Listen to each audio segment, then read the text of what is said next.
Acá estamos con Mario Penduzu y su esposa Delia, que nos recibieron en su hogar y nos van a contar acerca de lo que es estar tantos años en la profesión. ¿Cómo estás, Mario? Estamos ahora jubilados, pero bien. La cerrajería Penduzu empezó hace mucho, en el 70 más o menos, poco o quizás antes. ¿Cómo surgió la cerrajería? Bueno, mi hermano tenía un negocio de venta de repuestos de moto, al lado de la comisaría, ya te digo, en esa época. Y los repuestos, digamos, de moto en esa época, había muy pocos viajantes. Entonces había un sistema de comisionistas que iban de San Pedro a Buenos Aires y hacían las comisiones, hacían los mandados, digamos, de la gente. Bueno, y uno de los comisionistas, digamos que le traía los repuestos a mi hermano, le preguntó si no le interesaba hacer llaves. ¿Por qué? Porque él dice que en San Pedro no había nadie, prácticamente nadie que hiciera llaves. Y las tenía que llevar el comisionista a Buenos Aires, llevarlas un día e ir a retirarlas al otro día. Entonces le dijo que acá como no había nadie, si no se animaba a hacerlo. Bueno, y ahí empezó la inquietud de mi hermano a interesarse por el tema, y ahí se empezó a hacer las primeras llaves. Bueno, comenzó allí muy artesanalmente, porque no hay, ahora sí, pero en aquella época no había escuela, nadie que te enseñara, era todo empíricamente y era todo prueba. Bueno, y así empezó él a hacer copias de llaves.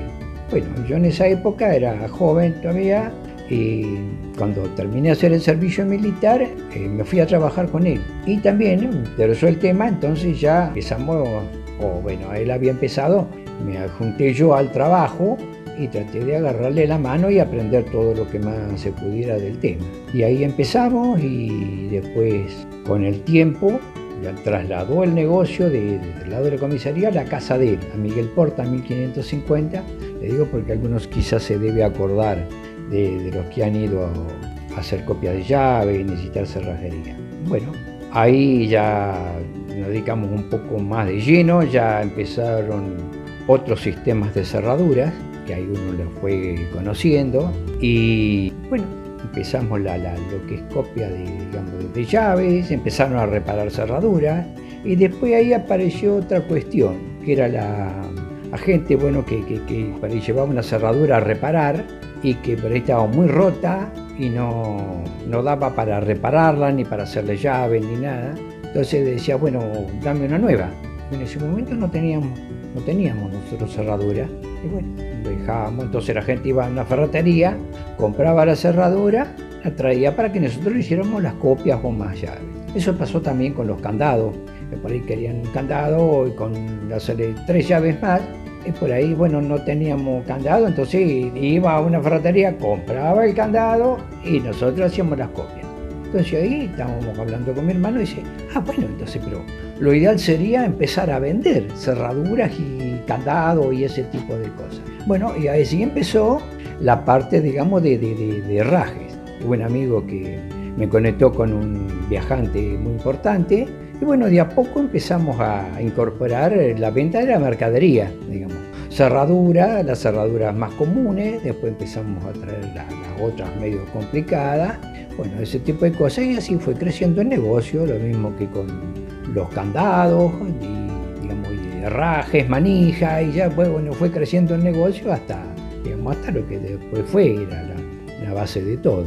¿Y qué son los viajantes? ¿Se sigue utilizando hoy en día? ¿Sigue existiendo? Los viajantes era una cosa común hace tiempo. Era un señor que venía, digamos, bueno, especialmente la mayoría eran de Buenos Aires, era un representante de fábrica que vendía, por ejemplo, y a veces traían de 2 o 3 lugares distintos.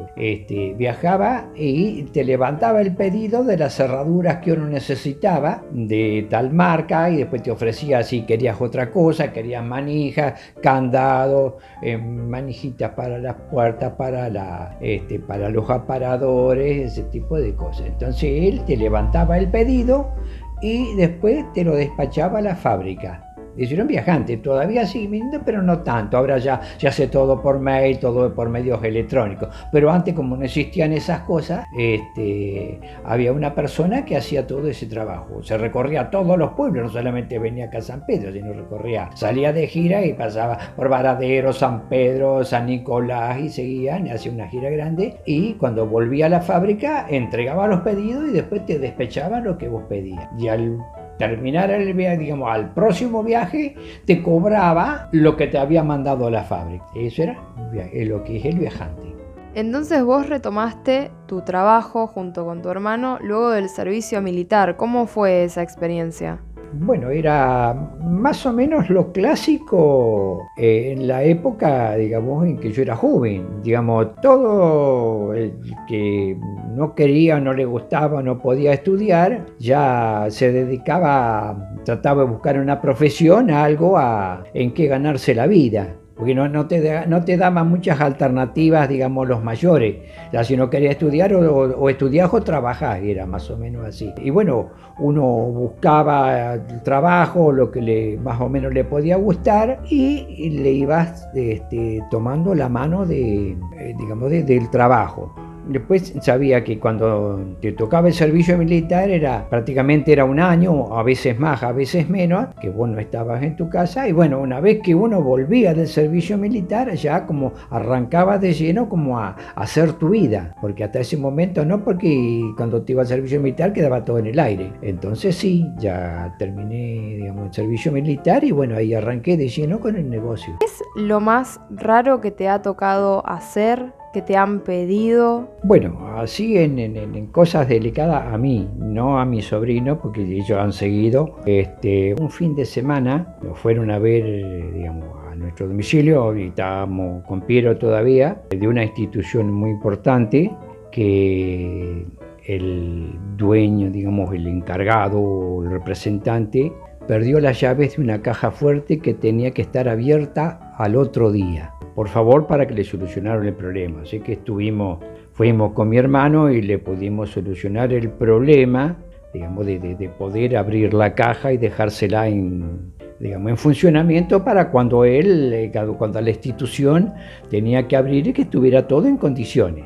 Y después, en esos casos, uno siempre hace, digamos, la pregunta: ¿y no tenés otro juego de llaves como para, si llegás a perderla, tenés una llave de repuesto, que sería lo clásico?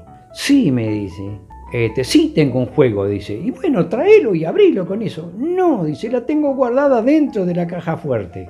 Y bueno, así es lo mismo que si no la tuviera. Así que bueno, pero eso fue una de las cosas más medio así dramáticas y de risa también. Pero bueno, se solucionó el problema.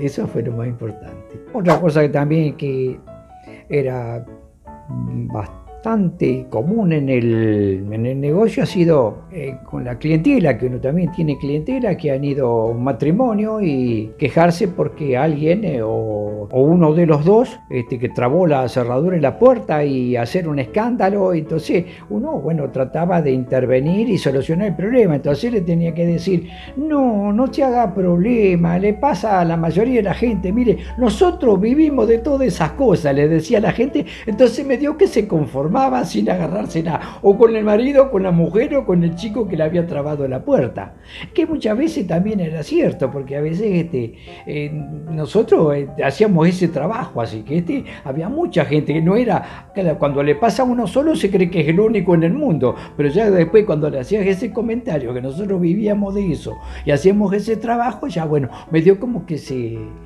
acomodaban un poco las cosas. Pero bueno, siempre se trató de solucionar lo mejor posible para todos los clientes, porque te van buscando, te van pidiendo una solución, y bueno, uno trata de solucionarlo. Aquello era lo más rápido posible, lo más barato posible, y que quedara lo mejor posible. Ese fue siempre el lema del negocio, ¿viste?